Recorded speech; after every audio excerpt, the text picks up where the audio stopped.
Hello दोस्तों, मेरा नाम है डॉक्टर प्रीतम भानोसे और आज के इस वीडियो में मैं आपके साथ एक इम्पोर्टेंट बात पे चर्चा करना चाहूँगा जो है ETF के रिलेटेड।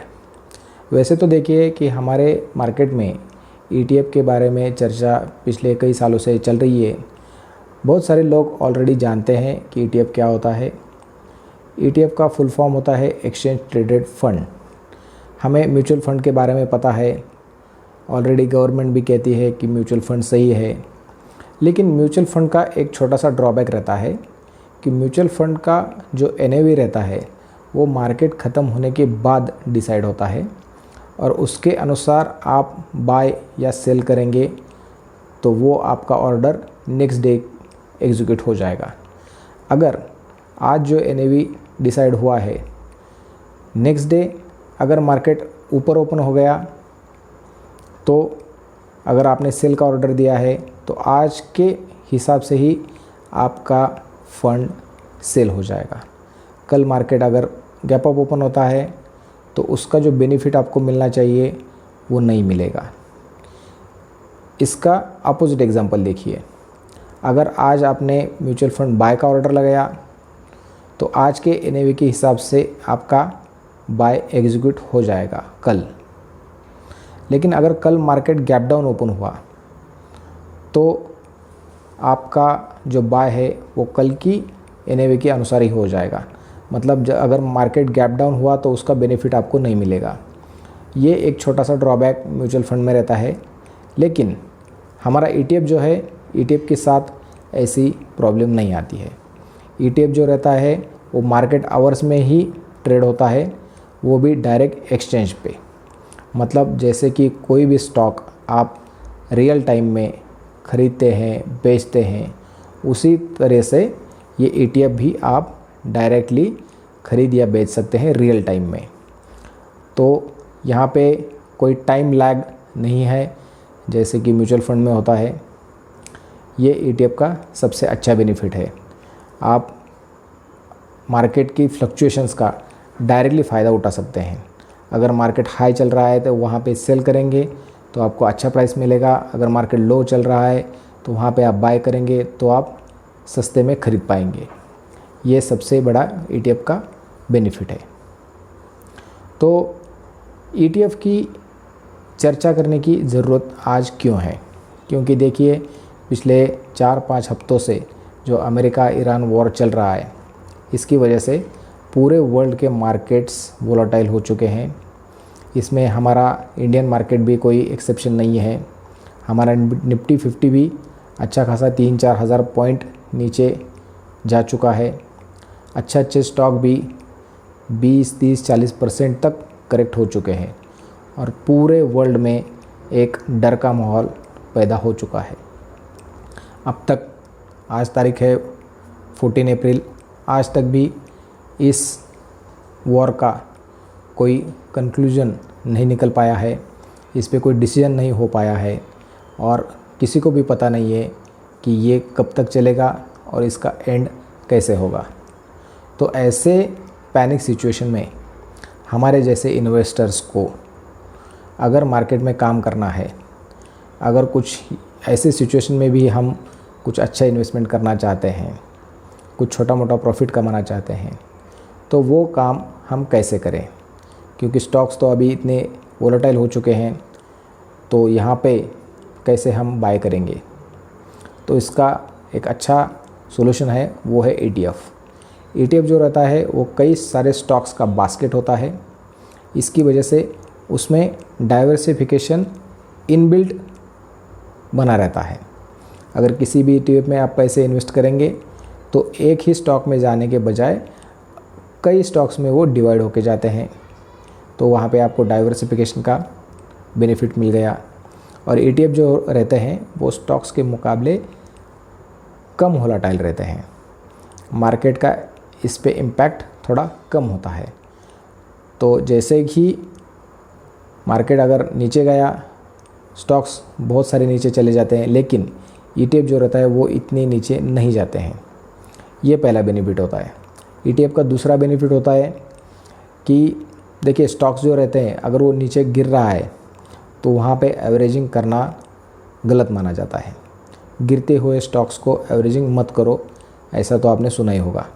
लेकिन ये बेनिफिट ETF के बारे में आपको बहुत अच्छी तरह से मिल जाता है। अगर ETF आपका गिर रहा है तो उसमें आप एवरेजिंग कर सकते हैं, क्योंकि वो एक बास्केट है, तो यहाँ पे आपको एक सेफ्टी भी मिल जाती है। इस तरह से ETF के कई सारे फ़ायदे हैं, कई तो आपको भी पता होंगे। तो इस वीडियो में हम ऐसे ही एक इम्पॉर्टेंट ETF के बारे में चर्चा करेंगे, उसके सारे कंपोनेंट्स के बारे में चर्चा करेंगे, और इसी वीडियो के अगले पार्ट में हम ETF से रिलेटेड एक बहुत ही सिंपल लेकिन वेरी पावरफुल स्ट्रेटजी के बारे में बात करेंगे कि ETF में हम बहुत ही आसान तरीके से कैसे काम कर सकते हैं। तो आप मेरे इस वीडियो पे बने रहिए। तो अगले पार्ट में हम देखेंगे एक ETF के बारे में जानकारी, और उसके अगले पार्ट में देखेंगे स्ट्रेटजी के बारे में जानकारी। तो बिना देरी किए हुए हम अगला पार्ट शुरू कर रहे हैं, चलिए। तो आज का जो हमारा स्टडी का ETF है वो है CPSE ETF। तो इसके बारे में थोड़ा सा और डिटेल में हम जानेंगे। हमारे ब्राउज़र में हम टाइप करेंगे CPSE ETF। तो जैसे ही हम यहाँ पे क्लिक करते हैं, ये नीचे ऐसा एक पेज खुल जाएगा। यहाँ पे देखिए CPSE ETF का फुल फॉर्म बताया है सेंट्रल पब्लिक सेक्टर एंटरप्राइजेस। तो सेंट्रल पब्लिक सेक्टर एंटरप्राइजेस ये जो होता है, ये वो कंपनियां होती हैं जिनमें गवर्नमेंट का खुद का स्टेक होता है मोर देन 51%। इसका मतलब ये कंपनियों को अच्छी तरह से फंडिंग या फिर बैकअप या फिर सपोर्ट जो मिलता है वो गवर्नमेंट की तरफ से मिलता है। इसकी वजह से ये जो कंपनियां होती हैं ये स्टेबल मानी जाती हैं बाकी कंपनियों के मुकाबले। तो ऐसी जो सेंट्रल पब्लिक सेक्टर कंपनियां हैं, इनमें से कुछ टॉप की कंपनियों को मिला के ये CPSE ETF बना है। अगर हमें CPSE ETF के बारे में और जानना है तो हम यहाँ पे अभी टाइप करेंगे CPSE इंडेक्स। देखिए जैसे हम नीचे जाते हैं CPSE इंडेक्स, यहाँ पे देखिए निफ्टी CPSE करके एक ऑप्शन है। यहाँ पे हम क्लिक करेंगे तो ये हमारा निफ्टी इंडेक्सेस का पेज ओपन हो जाएगा, जिस पे हम अगर नीचे स्क्रॉल करते हैं तो ये हमें ऐसा एक चार्ट दिखेगा जिसमें CPSE इंडेक्स में जो कंपनियां हैं उनका परसेंटेज वाइज डिस्ट्रीब्यूशन दिया है। पावर सेक्टर की कंपनियां जो है उनका होल्ड 44% है।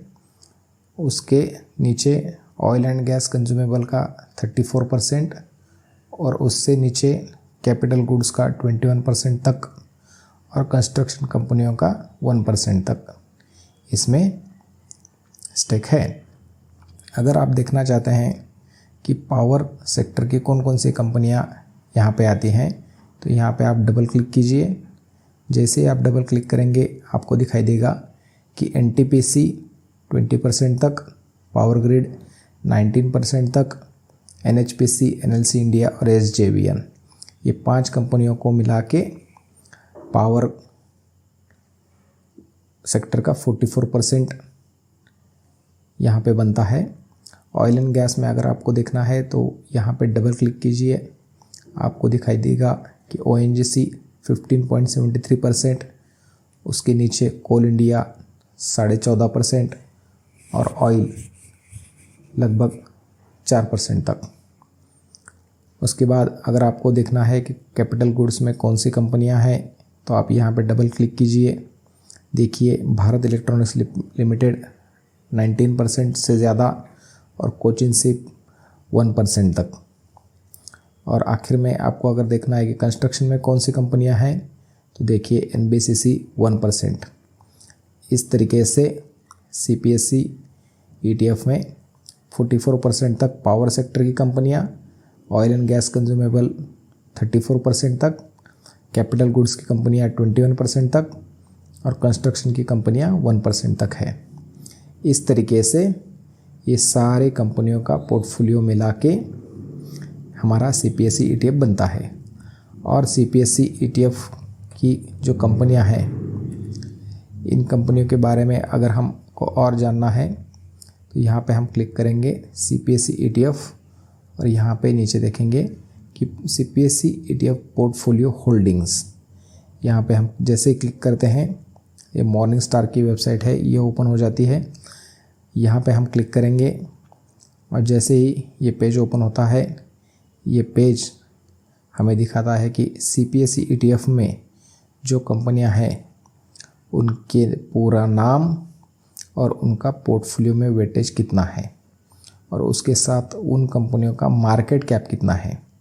अगर आप देखेंगे NTPC, Bharat electronic limited, power grid, oil and natural gas corporation और कोल इंडिया, ये जो 5 कंपनियां हैं, ये 5 कंपनियां मिला के अगर हम इनका मार्केट कैप कैलकुलेट करें तो देखिए कितना आता है, 5283 प्लस 5004 प्लस 4671 प्लस 3752 प्लस 3376। ये देखिए 22,000 करोड़।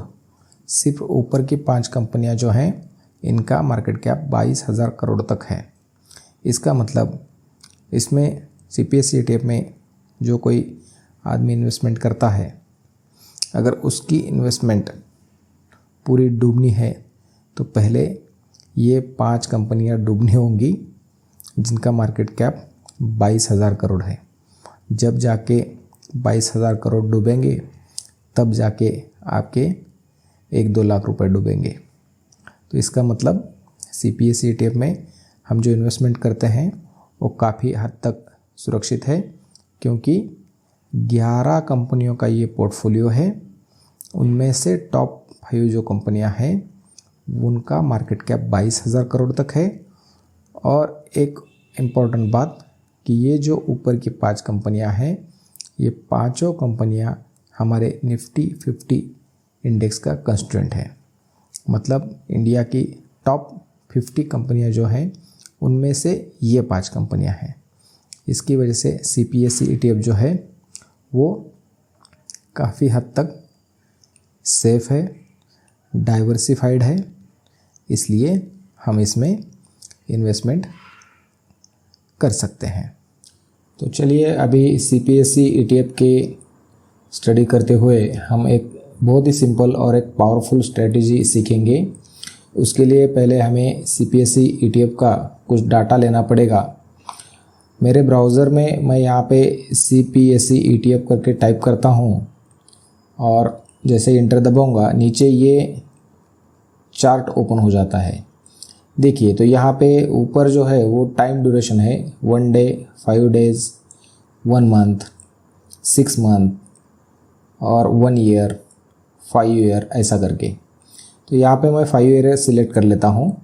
ये मैंने सिलेक्ट क्यों किया है 5 ईयर, ताकि मुझे यहाँ पे एक लाइन चार्ट पे दिखाई दे कि कौन सा टाइम पीरियड था जहाँ पे इस ETF में अच्छा खासा फॉल आया था।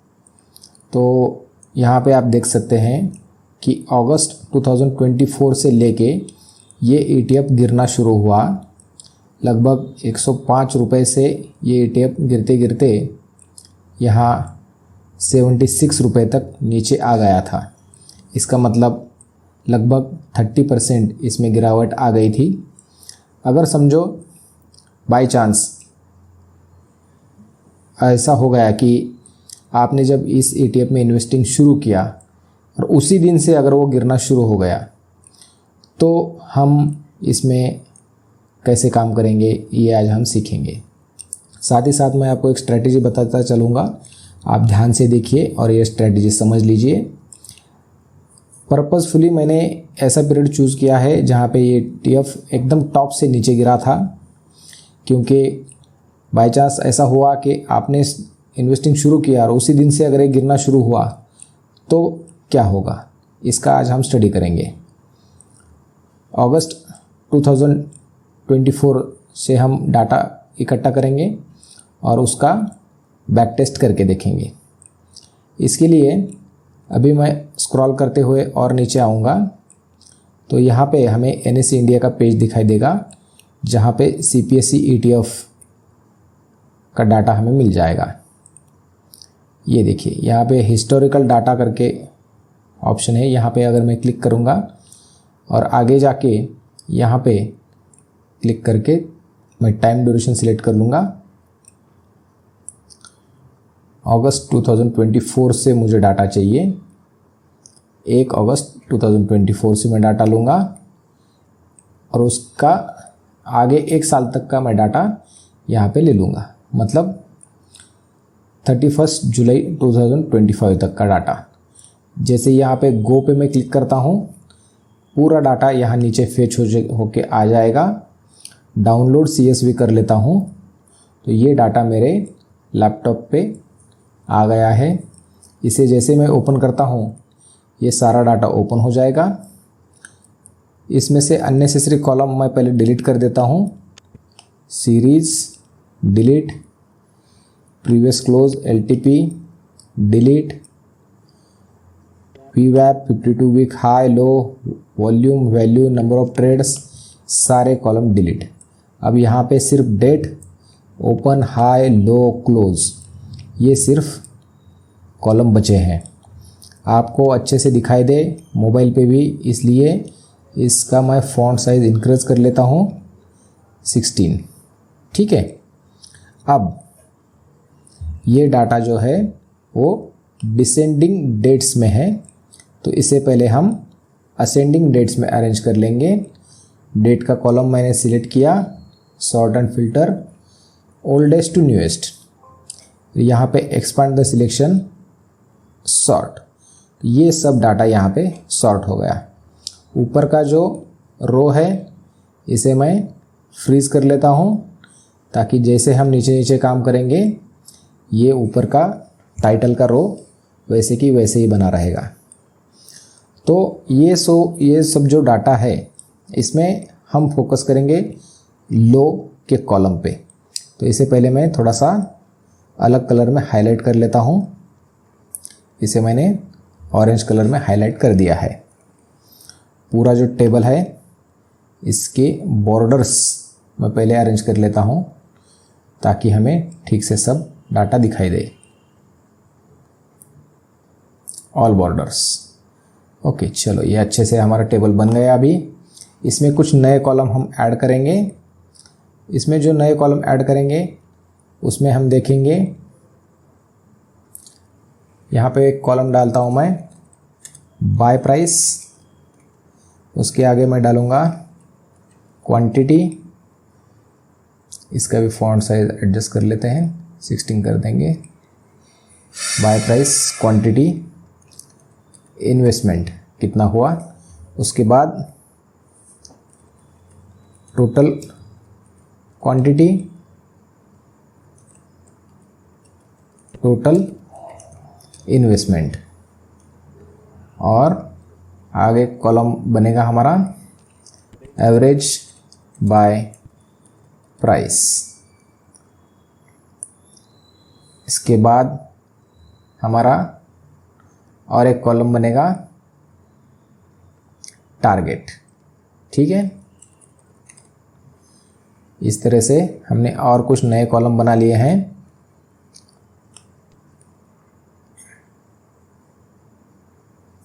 ठीक है, तो अभी मैं आपको स्ट्रैटेजी डायरेक्टली यहाँ पे समझा देता हूँ।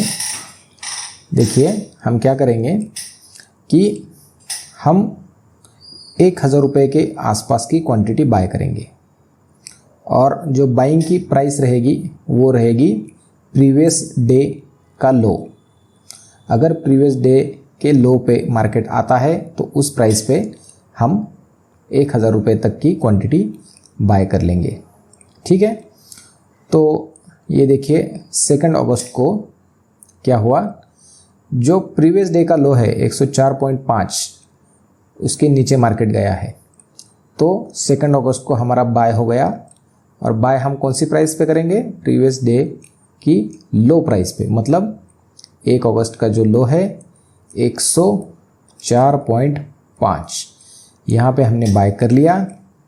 तो हम यहाँ पे कितनी क्वांटिटी बाय करेंगे? 1000 रुपये के आसपास, is equal to 1000 divided by this price, तो ये बनता है 9.56। तो फ्रैक्शन में तो क्वांटिटी आएगी नहीं, तो हम इसे थोड़ा सा ऊपर बढ़ा के 10 क्वांटिटी बाय कर लेंगे। ठीक है,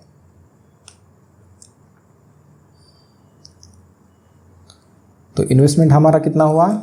104.5 इंटू 10, मतलब इन्वेस्टमेंट हमारा हुआ 1045 रुपीज़। तो इस पे हम टारगेट रखेंगे 6% का। तो हमारा टारगेट प्राइस कितना बनेगा? जो बाय प्राइस है इंटू 1.06, मतलब 6%। तो टारगेट प्राइस हमारा बनेगा 110.8।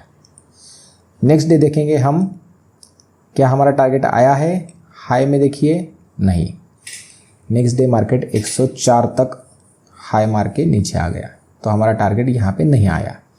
तो ठीक है, 5 तारीख को हम बाय कर सकते हैं क्या? हमारा क्राइटेरिया फुलफिल होता है क्या? हम देखेंगे प्रीवियस डे का लो था 103.6 और 5 अगस्त को मार्केट उसके नीचे जाके आया है, तो हम 5 तारीख को फिर से बाय करेंगे प्रीवियस डे के लो प्राइस पे, मतलब 103.6।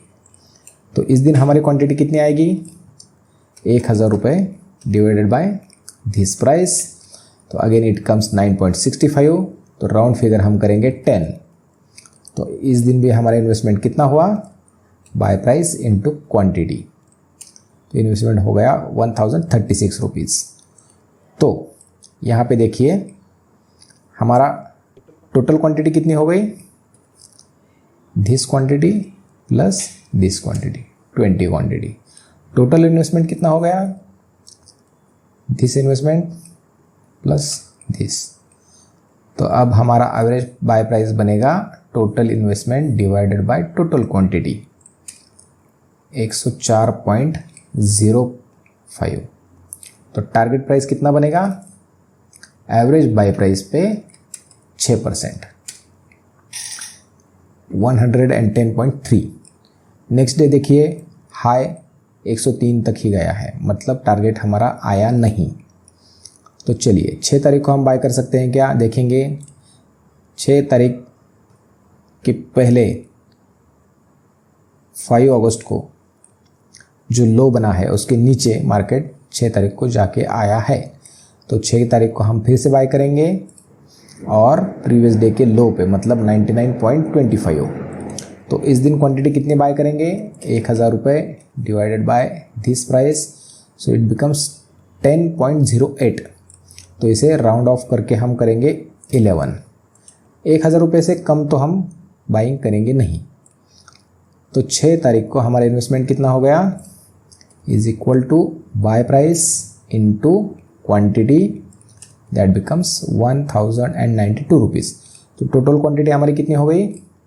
ये देखिए प्रीवियस डे की टोटल क्वांटिटी प्लस जो आज बाइंग की है वो क्वांटिटी, 31 क्वांटिटी।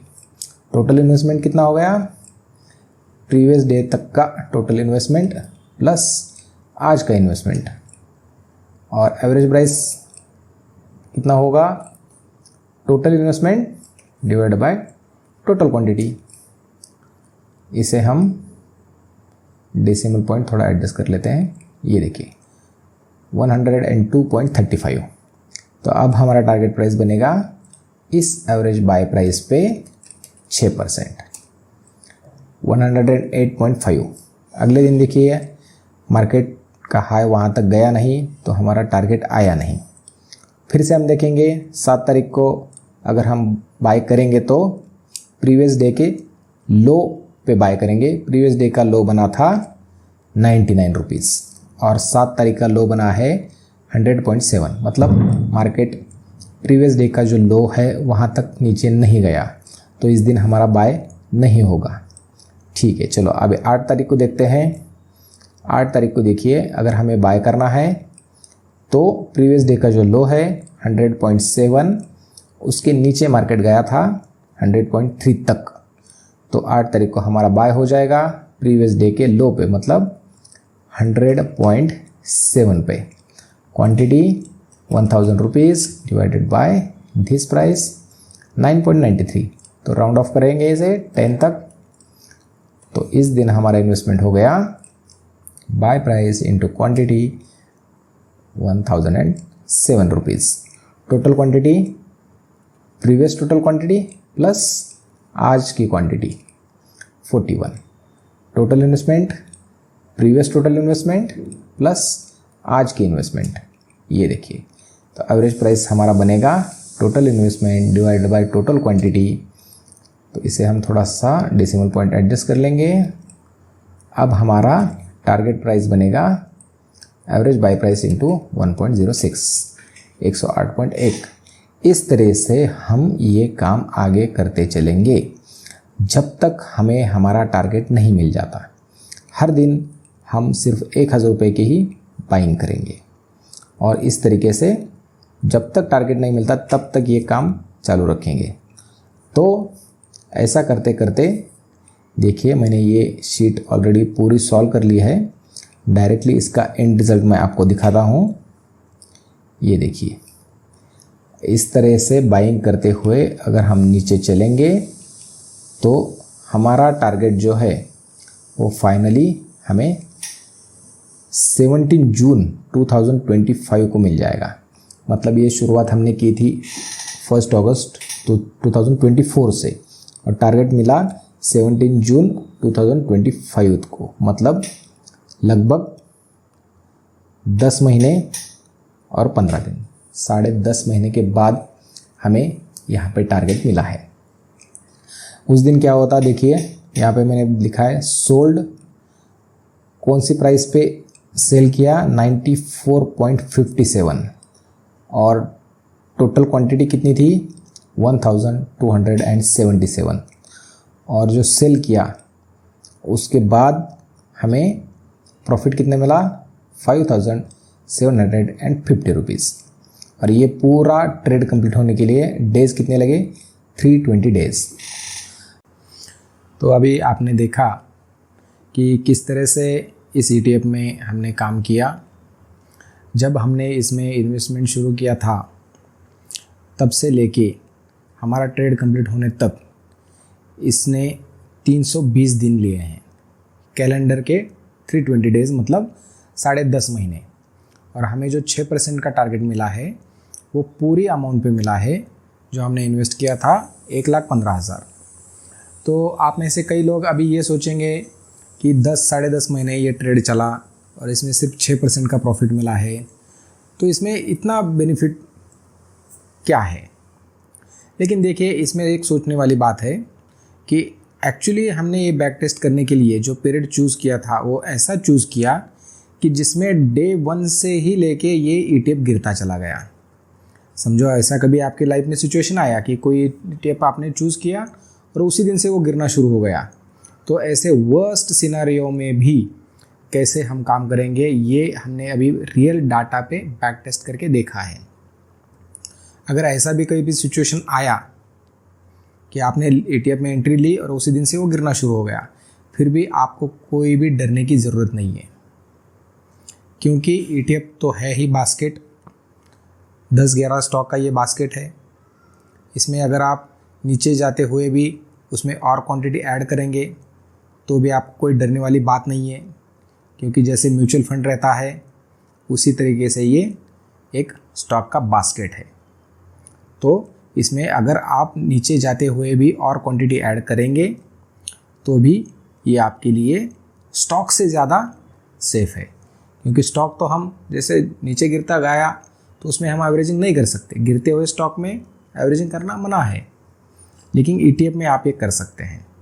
जैसे म्यूचुअल फंड काम करता है ये वैसे ही ये ETF भी काम करता है।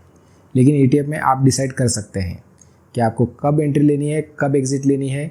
वो भी मार्केट आवर्स में आप एंट्री एग्ज़िट अपने चॉइस से प्लान कर सकते हैं।